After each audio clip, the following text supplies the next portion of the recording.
Краставичка, типичка. Едва го изкарах този ден, честно ви казвам. Ми се иска някой да ми беше казал. Първите 2 седмици човек ще бъде пълен ужас. Стисни зъби и продължи. Здравейте, хора! Майки кринджа! Добре, окей. Днес съм решила да ви показвам с какво се храня, какви тренировки правя, как поддържам тази фигура.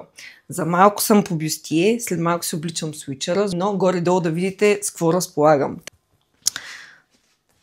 By the way, това е форма след празниците. По принцип ми е малко по-добра. Добре, стига ли го ти? Тук съм всъщност да ви покажа и да ви разкажа много подробно за моя метод, който следвам от горе-долу 3 години вече. Какво се случва тук и как съм постигнала тази форма, защото тя преди не беше така. И най-важното, как я поддържам във времето, как това е някаква устойчива, така да я наречеме, формула, която на мен ми помага да съм здрава, да изглеждам добре и да си препускам през живота в хубав вид. Това е истината. Преди абсолютно всякакви други бюти рутини следвам едно единствено правило. За да си красив, ти трябва да спортуваш, ти трябва да се храниш здравословно и в правилните количества. Като в последните 3 години си измайсторих с мой собствен хранителен режим. Храня се 3 пъти на ден. Смея да твърдя, изключително балансирано го правя. Не напрягащо е. Имам мазнини, не е съвсем да нямам. Тук даже на кръста се събират една идея малко повече, но генерално нещата изглеждат добре. Истината е, че аз си позволявам да ям, да речеме веднъж седмично, или по почивки, или по такива събирания, семейни, всякакви извънредни ситуации. Аз си хапвам каквото искам. Но в умерените количества. И как го правя в умерените количества, ще разберете сега. Аз съм човек, който преди е бил чревоугодник. С количествата също съм прекалявала, така че да кажем, че го имам този код в съзнанието си, който ми кара да ям понякога. Но в последните 3 години стигнах до един извод и този извод е, че ако искаш постоянно да си здрав, ако искаш постоянно да си в добра форма, ти трябва да се храниш и да тренираш консистентно, така както правиш всичко друго. Защо ние постоянно ходим на работа? Защото постоянно имаме нужда от пари. Ами същото е с храненето и с добрата ви форма и с начина, по който се чувствате съответно. Ако ти искаш постоянно да си секси и постоянно да си на вихър на вълната, както се казва, с пълната си увереност, това означава, че трябва да полагаш постоянни, ежедневни усилия и дисциплина, за да се случва това. Няма как съвсем да си я караме на самотек, както някои хора, които чисто генетично им е заложено да си хапват каквото искат и да бъдат слаби едновременно. При мен не се случи така. Обичам хубавата храна, обичам всякаква храна. Килограмите ми варираха спрямо това какъв период съм аз чисто ментално. Дали е лято, дали е зима, дали съм щастлива, дали съм нещастна, дали се случват неща в живота ми, дали се развивам или не. И в крайна сметка, ако разчитаме само на това, то нашата форма постоянно ще се променя и ние постоянно ще стресираме организма си. Затова, това, което аз съм намерила като най-добра формула е да се храня в едни и същи часове всеки ден, с едно и също количество всеки ден, с всички нужни макронутриенти, включени в дневното ми меню. В миналото какво се е случвало? Хранила съм се общо взето както ми дойде. Пък всичко ми е наред в живота или пък имам нещо, което страшно много ме вълнува. По никакъв начин не обръщам внимание на храната. Стигала съм и до другата крайност, до крайността, в която пък съвсем нямам апетит, стресирана съм от работа. Стигала съм там до 48-49 кг или не знам. Мисля, че 49 ставам и сега, всяко лято, но пак ви казвам, то е през хелти призма, а не през стрес призма. Работила съм с треньори, с 2 дори. Не е моето нещо, няма да лъжа, но пък тези 2 тренировъчни и хранителни програми, които са ми направили тези хора, всъщност са нещата, които мен ме запознаха с храната. Нека да започнем от там, че аз съм 1,64 и съм 50 кг. Количествата, които ще видите днес, съответстват на моя ръст и на моите килограми. Тук вече имаме един отворен скир, имаме мляко и една малка ябълка. начина по който се храня, не мога да твърдя, че за всички е най-правилния, просто това е нещо, което работи добре за мен и което ми дава супер много енергия през деня. Нещо, което забравих също да ви спомена, е, че аз съм вегетарианка. Не веган, ям млечни продукти, ям риба дори, но сухоземни животни не ям. Тоест, това мен прави ли ме вегетарианка на 100%, не знам. Всякакви риби, всякакви морски дарове, аз си хапвам. Слагаме малко мляко. Ай, така ще ви го показвам.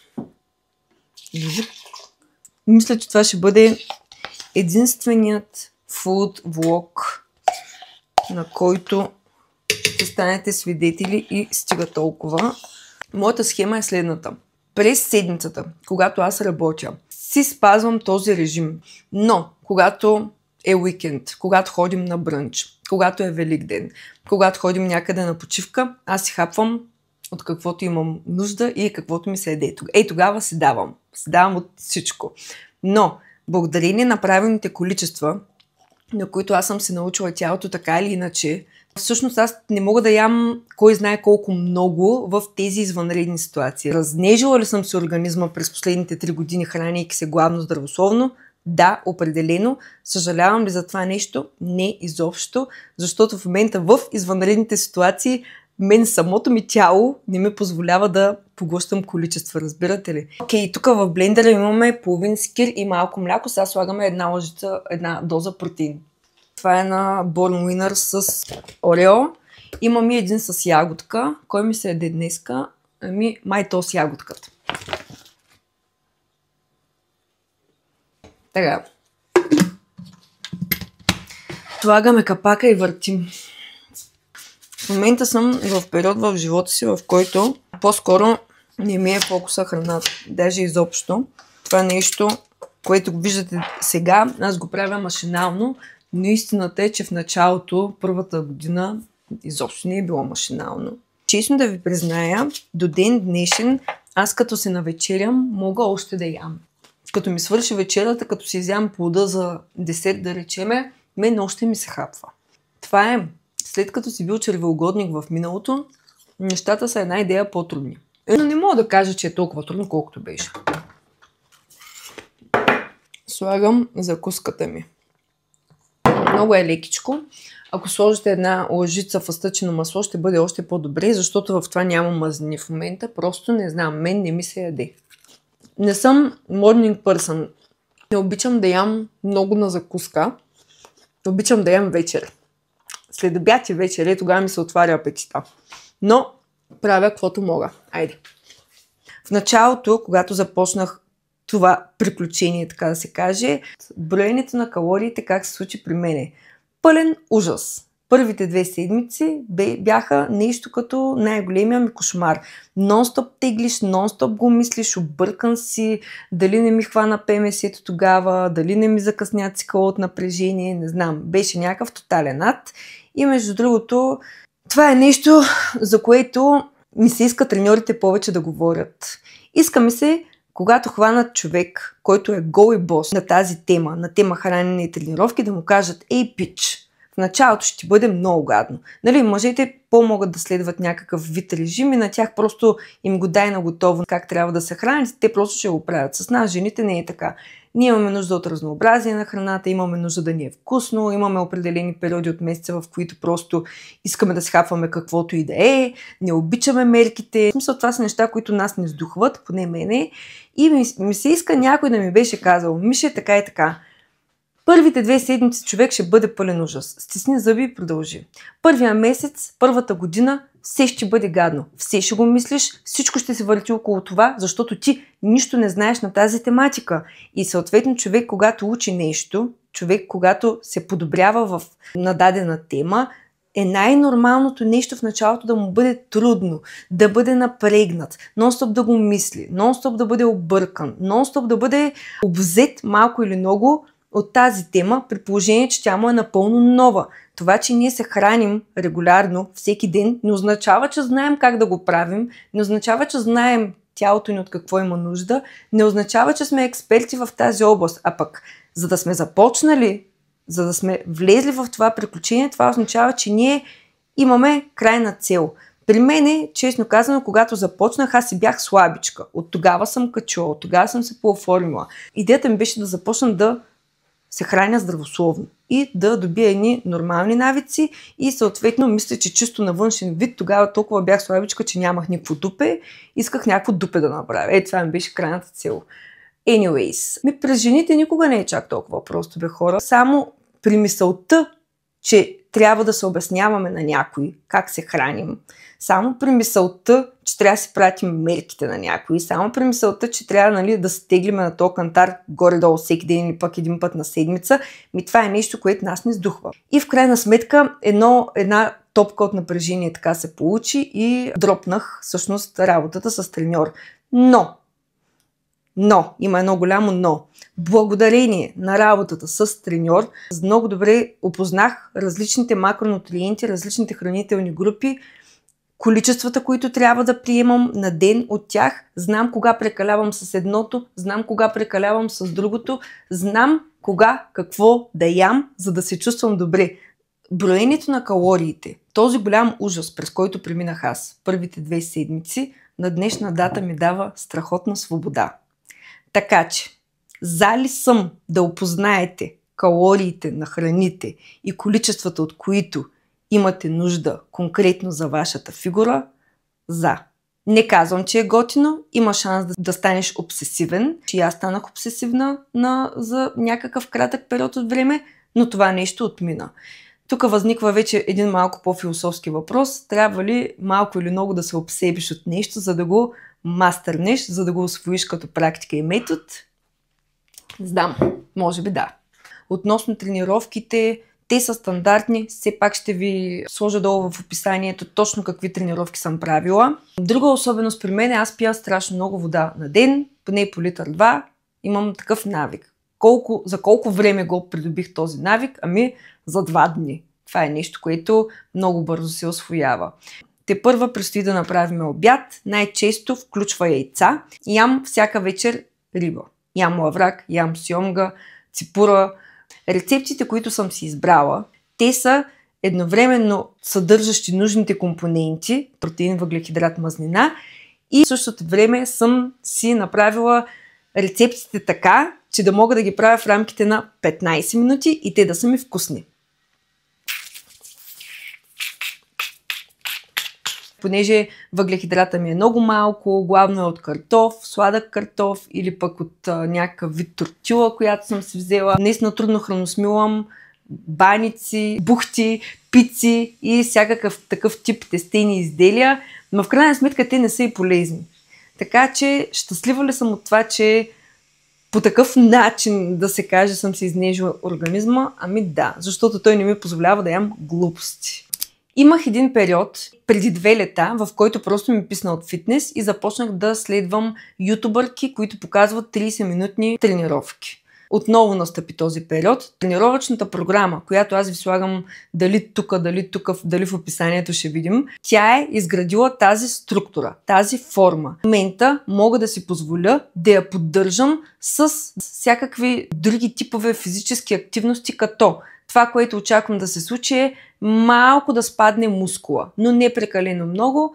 Надявам се, ще ви изложа, ако ви кажа, че не съм в тих ужас, да видим какво ще стане до края на лятото. В същото време това да се събудя и да мога за 30 минути, как се казва, да хвърля дроба и да се изпотя на макс и след това деня ми да започва и аз да знам, че това съм го свършила, е безценно, защото е само 30 минути, вкъщи е и аз имам време за всички други неща, които искам да върша. Същото се отнася и за храненето. Защо не използвам и не прекарвам повече от 15 минути в кухнята? Просто защото на мен ми се правят много други неща. Но, ако сте човек, който обича да прекарва време в кухнята, направете си по-сложни рецепти. Има хиляди здравословни рецепти, от които може да взаимствате. Има хиляди различни видове тренировки, не само вкъщи, по залите, най-различни групови. Дори наскоро ходих на доста такива.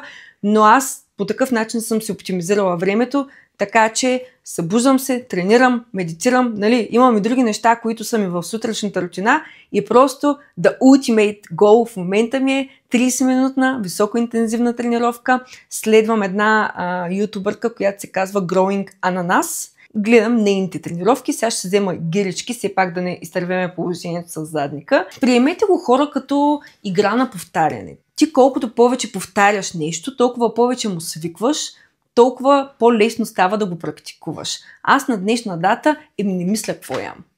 Изобщо не стои като някаква лампичка тук. Текат ли ми лигите, като видя нещо сладко или нещо много вкусно? Текат ми. Сдържам ли се? Сдържам се. Като някакво куче съм, някой сложи нещо на масата и аз на момента искам да го хапна. Това е положението. Ще ви кажа нещо интересно, което се случи на Великден сега. Хапваме си и имаше баклава и там всякакви други тортички, които аз бях накупила от моята лакомия за вечеря. И познайте, все едно бях на блок маса. В една такава чинийка се сложих най-различни хапчици от различните видове десерти. Мисля, че изядох около 3-4 хапки и започна да ми става лошо. Буквално започна да ми става лошо. Аз съм отвикнала от чак толкова сладко. Самата баклава, много добре знаете, тя съдържа в себе си адски много захар. Легнах си, пих един мезим форте, защото положението беше доста зле. И на следващия ден, хора, аз бях като болна. Разбирате ли? Като болна. Главата ми беше подута. Очите ми бяха подути. Пръстите на ръцете ми бяха подути. Едвам го изкарах този ден, честно ви казвам. Пих само вода и някакви салати, мисля, че хапвах за обяд, за вечеря и яйца. Това беше. Аз съм се докарала до етап, в който моето тяло иска да се храни с здравословна, чиста, истинска храна. И всяко друго нещо, което му давам, то го разпознава като букулк, то го разпознава като някакъв вид отрова и ми казва: не, стоп, не дей, в никакъв случай просто не го прави това повече. И по такъв начин ме наказва, когато го правя, че аз взела ли съм си дозата за този месец сладко? Май си я взех. Това съм го постигнала с много постоянство. Нали? На ежедневно ниво какво се случва? Храня се, яде ми се още малко. Да, ама нямаш нужда от още малко, бе, Мише. Имаш нужда точно от това, което си получила току-що. Най-доброто нещо, което можеш да направиш, е просто да се уравновесиш. Изчакай го да мине, половин час е цялата работа и след това гледай си телевизията, чети си книга, прави някакви други активности. Насочи си мозъка към нещо друго интересно да прави, за да спре да мисли за храна, след като си вече наяден. Това са моите съвети. Сега ще взема с мен да отидем да се взема риба от Фантастико, понеже вчера не съм купила и после ще направим един обяд. Нещо на този микрофон не мога да му фана цаката, хора. Или говоря твърде тихо. Това ще тества доколко е шумоизолиран. Мале, видяхте ли го този комар? Може би е нещо, което от всички сте чували, но е важно да имаш някакъв фундамент. Ако не се бях втелясвала в миналото, за да се науча да се храня, и ако не се бях втелясвала, за да изградя навика да ходя редовно на тренировки, днеска нямаше да имам тая свобода. Колкото е силна програмата на самото чревоугодничество, толкова ми е силна програмата и на храненето в режим. Така че аз просто много бързо свичвам от едното към другото. Ако знам, че съм прекалила в този тип ситуации, бих си дала 2-3 дни, за да се адаптирам и да си вляза отново в, как се вика, ежедневието. Здравейте, може ли една-две ципори? Вижте ги. Ето е целият щанд. Го зареждат благодарение на хора като мене. Омега-3 няма да ви кажа къде е отишло. Много съм гладна вече, хора. Направо няма да ви казвам. Истината е, че във всяко нещо трябва да има баланс. Баланс. Това е формулата на моя живот. Това е тайната. Не обичам да изпадам в крайности. Ако изпадна в крайност, това означава, че нещо друго много ще страда. Не искам нещо много да страда. Не искам да изпитвам липси. Обичам всичко да си имам. Всичко да грабя. Обичам да имам избор. Обаче, за да можеш да си позволиш да имаш избор, това означава, че на ежедневно ниво трябва да бъдеш дисциплиниран. Така няма да се налага да правиш диети никога. Това е положението към момента. Ако някой има нещо по-добро, да ми го каже. имаше някаква схема 80/20. 80% от времето си прави правилните неща и 20% удоволствият. С какво се храня всеки обяд? С 2 яйца, които си правя под най-различна форма. Дали ще бъдат на очи, дали ще бъдат бъркани, свалени, се тая. Хапвам авокадо, хапвам някакъв въглехидрат. Имам от този хляб или от този лаваш. Много са им хубави на тая марка. Просто толкова са мекички и вкусни. Мажем с Филаделфия протеин. Отгоре намачканото авокадо и отстрани си правя някаква салатка. Половин тиквичка и половин краставичка. Краставичка, тиквичка. Той айсберг, честно казано, не знам защо го изкарах. Най-вероятно ще го ям утре. Всъщност знам защо го изкарах. Просто исках да се снакна малко от него. Знам, че сега не е сезон на доматите и на краставиците. Може би ги ям целогодишно. Напоследък много се залюбих по една салата моркови и краставици с микс семена. Ей такъв. И соев сос. Брутално.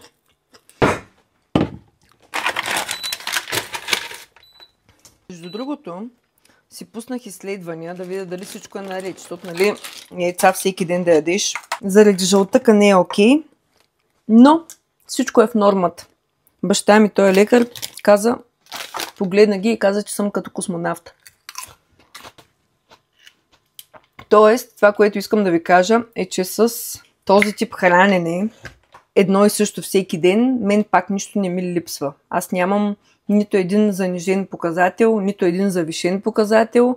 Може би единственият завишен ми беше B12. Той е, който отговаря за протеина. Заради рибата явно. Нали всички казват, тия дето не ядете месо, как си набавяте протеина? Просто като не го заменяш с въглехидрат месото, като го заменяш просто с друг тип протеин, всичко е наред. Няма да ви показвам сега какво се случва с яйцата, защото тък му си сетнах камерата. Или искате да гледате, нека да гледате как готвя по-добре. Първия влог аз се сетих, че вие сте го виждали това нещо. Само, че тогава беше филийка. Сега ще ви покажа какво правя на лаваш. И кой е казал, че сте същите хора, които са гледали първия влог? Много съм зле. Много съм нова в тия неща. Добре бе, защо бе? Защо не ще я се изкара тъпия лаваш? Селската ще го изкараме. Много важно. Закрепяме го по такъв начин да му излезе целият въздух, защото в противен случай утре ще е станал на подмечка. Така.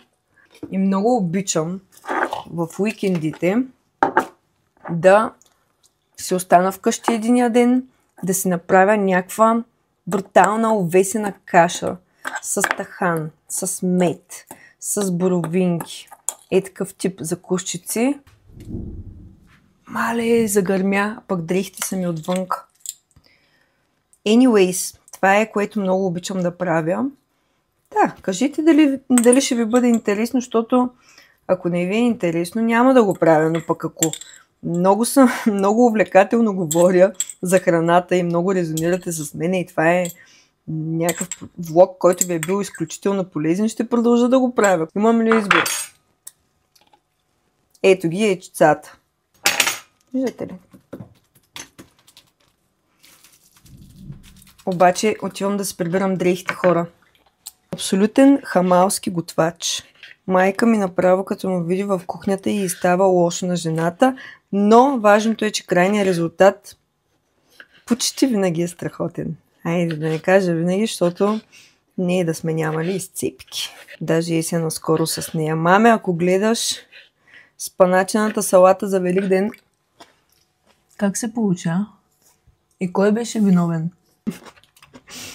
Исках да направя една спаначена салата за Великден и майка ми, като започна го кисне този спанак, трябва най-вероятно да това го солим предварително.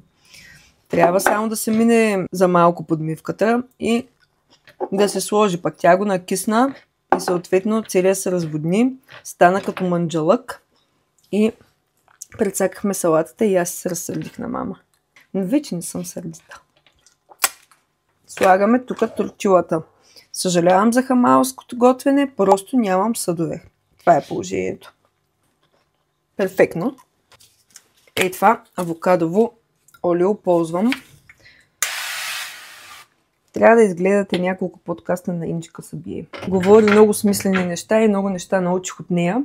Също така, сестра ми, още една приятелка са на нейния режим и са много доволни. И общо взето жената, каквото дава в режимите си, тя го казва и безплатно онлайн. Просто, нали знаете, когато имаме някой зад гърба ни, който да ни подкрепя, нещата се случват малко по-различни. Това по въпроса защо хората плащат за курсове, пък не ги гледат онлайн, като им е безплатно. Аз отлично го разбирам. Даже аз записах на един курс, на 2 YouTube курса. Единия за всички социални мрежи, пък другия само за YouTube. Не е да не мога да се намеря цялата тая информация онлайн. Но просто когато имаш някой до теб, помагайки ти, нещата вече стоят по много по-различен начин. Съответно ти можеш да му разчиташ на този човек. Докато ако гледаш това видео, ще си кажеш, това сега до каква степен е истина. Не, аз разсъждавам по този начин. Но ако си харесаш човек, който е изградил доверие в тебе, благодарение на контента, който той качва, да, ще му се доверя, що не. Ще правя това, което ми каже. Същото важи и за хранителните режими. Как съм си избирала треньорите? Така, следяла съм ги онлайн, гледала съм каква информация качват, как говорят, изградили са някакъв тръст в мене. Накрая правя техните режими. Дора Сивкова, ще ви оставя Инстаграм. Тя пък ме научи на това, че храната може да бъде едновременно нискокалорична и много разнообразна. Прави уникални рецепти тази жена. Просто аз нямам време за тях. Защо готвя с авокадово олио? Защото то е единствената мазнина, която не е загаря на тигана. Тя го обърнем така. Това е нещо според вас колко калории е моя обяд. Не съм го смятала стойно, ама според мен е около 400 калории това е нещо. Даже по-малко. Аз обичам да се храня навън, да си гледам планината. Сега ще ви покажа. Вижте колко е мрачно времето. Няма ви лъжа, но ми е добре. Ето го.